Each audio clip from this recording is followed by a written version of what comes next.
मैं कमाता 1000 हूं, लगाता 1500। क्यों भाई? तुम बाप लगते हो, सारा दिन मेहनतें मेरी वजह से लेते हो, मुल्क मेरी वजह से चलाते हो, पैसा बिलों में मुझसे लेते हो, साबुन में मुझसे लेते हो, ये रोजमर्रा हम इस्तेमाल करते हैं। आप जैसे लोग तो भाईजान वो टिच का बटन दबाया और लोशन निकला और लगा के निकल गए। हमने तो 20-20 वाला साबुन तलाश करना है। ये कैसे करेंगे? कोई है हमें रास्ता दिखाने वाला? कोई है हमारी उंगली पकड़ने वाला? हम खुद को खुद कामयाब कर सकते हैं, हम खुद को खुद नाकाम कर सकते हैं। यहाँ पर तो सिर्फ जागीरदार ही खुश है इस मुल्क के अंदर। जो गरीब आदमी, एक मिडिल क्लास का लफ्ज आप सुनते थे, आपको पता है कि ये इतनी आवाजें क्यों निकल रही हैं? आगे एक तबका मरता होता था, गरीब तबका होता था, जिसकी गिनती नहीं होती, जिसकी हम तस्वीरें लगाकर बाहर की दुनिया से पैसे ले लेते हैं, जिनके पास पहनने को शलवार नहीं होती, ऊपर शर्ट नहीं होती, उनकी तस्वीरें हम अखबारों में लगवाते हैं, फ्लैक्सों पर लगवाते हैं, हमारे मुल्क के सियासतदान और बाहर से पैसा लेते हैं। लेकिन मुल्क के ऊपर क्या लगता है, उस गरीब के ऊपर क्या लगता है, आज तक ना किसी ने पूछा और ना किसी ने बताया।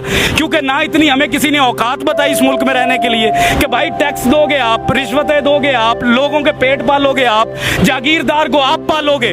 लेकिन आपका गरीब जो होगा, उसका जो बाप है, मुझे यहाँ पर मिला है खुदा की कसम, एक साइकिल वाला सीधा मेरी तरफ आया, उसने कहा कि मैंने अपने बच्चे के लिए जूता लेना है, मुझे आप जूता ले देंगे? अब मुझे बताएं, एक बाप से जब औलाद कोई चीज मांगे, औलाद कोई चीज मांगे, तो वो कांपता नहीं होगा? क्या आपको अपने बच्चे अजीज हैं? जब आपके बच्चे एसी से निकलते हैं, एसी में सोते हैं, एसी में जाते हैं, तो एक गरीब मेहनत का आदमी जो साइकिल पर जा रहा है, उसको बाप बनने का कोई इख्तियार नहीं है, उसके कोई जज्बात नहीं है, उसका कोई दिल नहीं है। ये लोग कांपते नहीं है, ये लोग मरना भूल गए हैं। इनको नहीं पता कि ये सारी कौम जो यहाँ घूमती है, ये अल्लाह नबी का कलमा पढ़ने वाली कौम है, ये उम्मती है उस नबी की, उसी की हया कर लो। लेकिन हया शर्म कुछ नहीं है यहाँ पर। यहाँ पर जानने लेने का मामला शुरू है, और वो शुरू रहेगा। पाकिस्तानी और एक गरीब आदमी कहाँ कहाँ मर रहा है, आपको अंदाजा भी नहीं है। सर, लोगों को अपनी फिक्र नहीं है, लोग राजी हैं। सर, लोग अपनी फिक्र करेंगे कैसे? कैसे करें फिक्र? क्यों ना? अपना बच्चा रात को पाल नहीं सकते, बच्चे को पानी का गर्म करके वो देगची के अंदर माँ कह रही है कि मैं तुम्हें रोटी दे रही हूँ, उससे बच्चा पल नहीं रहा। मुल्क के लिए क्या लड़ेगा वो? मुल्क के इदारों के लिए क्या लड़ेगा? आइन के लिए क्या लड़ेगा? कानून कहाँ से लाएगा? आपके मुल्क के अंदर गरीब के लिए कानून है? अगर एक बंदे के ऊपर गलत किस्म की FIR या दरखास्त चले जाए गरीब आदमी पर, वो 10 साल 15 साल अपनी हलाल रोजी जो है उसी पर लगाता है, लेकिन इंसाफ फिर नहीं मिलता इस मुल्क में। वो यहाँ पर आकर क्या चूड़ियां मांजेगा? क्या करेगा? किससे लड़ेगा? वो अपने हालात से नहीं लड़ सकता जिधर आकर आपने उसको खड़ा कर दिया। आप लोग वो बातें ही नहीं कर सकते। आप हकाइक तो देखे बाहर जाकर। आप एक सफेद दाढ़ी वाले को देखे जिसका मेरा नबी एहतराम करता था, जिसका नबी मेरे लिए सफेद दाढ़ी देखकर खड़ा हो जाता था, आज जलील हो रहा है वो।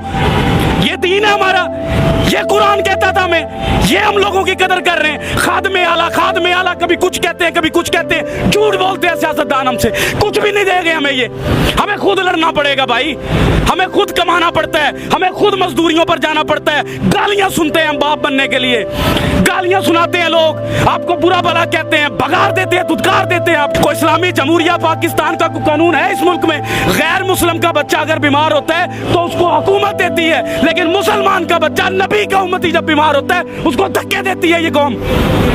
हम अपने जैसे से लड़ते हैं, लेकिन अपने से ऊंचे से नहीं लड़ते। डर लगता है, टांगे कांप जाती हैं। पूछो सवाल आज से, किसने लाकर खड़ा किया इन सबको यहाँ पर? क्यों खड़े हैं? ये बात मैं आपको पैसे बांट रहा हूँ, बिरयानी बांट रहा हूँ, इनके दिलों की बात कर रहा हूँ, इनके अंदर की बातें हैं। ये मैं घूमता हूँ, मैं चेक करता हूँ, मैं सुबह से पागल हूँ।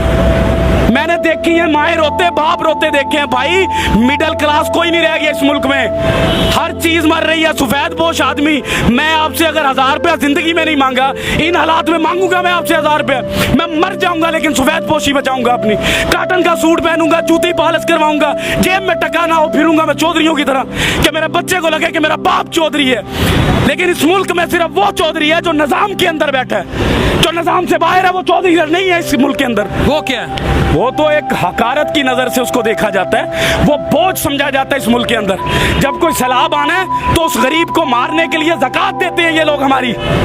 कभी सैलाब गया जागीरदार के घर, कभी गया किसी सियासतदान के घर, कभी बच्चा मरा इनका कहीं पर, कभी भूख से ये रात को सोए हैं, फिर ये कहते हैं मुल्क के हालात नहीं ठीक। तो लाओ पैसा अपने मुल्क में लगाओ, हमारे ऊपर, हमसे लिया हुआ पैसा मुल्क से बाहर ले जाओगे तो हालात ठीक होंगे। मुझे एक बात बताएं बिलाल भाई, एक बाप मैं कहता हूं अल्लाह ताला की जात के बाद मेरे पास बाप है। मैं समझता हूं कि बाप क्या होता है। जिसका बाप नहीं है ना, खुदा की कसम वो खुदकुशी कर ले, इस मुल्क में ना रहे। मैं आपको कसम उठाकर कह रहा हूं, जिसका बाप नहीं है, अल्लाह ताला के पास दूसरी बड़ी ताकत जो है ना वो बाप है। और जिसके पास इस दौर में बाप नहीं है वो कैसे जी रहा है? मैं अपने बाप के सहारे जी रहा हूं, मैं भी अपने बाप के सारे जी। सारा कुछ है मेरे पास, सही बात। लेकिन बाप के सहारे के बगैर मैं फारिग हूं। मैं भी। तो भाईजान, हम पहले सबसे पहले हमें यह सोचना है कि हमारे मुल्क में बाप की हैसियत से कौन बैठता है? जिसको औलाद का दर्द हो, जिसको पता हो कि ये मखलूक अल्लाह की है, जिसको पता हो कि अल्लाह ने अपने हकूक से पहले इस मखलूक के हकूक रखे। अंदर से उम्र फारूक बनना पड़ता है, अंदर से, बाहर से बातें करके उम्र फारूक नहीं बना जाता। मदीना की रियासत लाने के लिए एक बंदा नहीं ला सकता, इसको भी लानी है, उसको भी लानी है, मुझे भी लानी है। कोई नेक काम होता है तो हम दूसरों को बातें करते हैं, अगर कोई गरीब की बात होती है तो उसको हम धक्के मार के भगा देते हैं कि तुम्हारा इस मुल्क में एक गुब्बारे वाला, बताएं उस गुब्बारे वाले के पास अगर 2000 का सामान है उसके डंडे पर लटका हुआ, इस मुल्क के पाकिस्तान में जगह है उस मुसलमान के लिए कहीं एक जगह पर खड़ा होकर वो बेच सके? भगा देते हैं उसको। रेडी वाला 25-25, 30-30 हजार का सिक्योरिटी गार्ड रख के उस डंडे वाले को भगा दिया जाता है।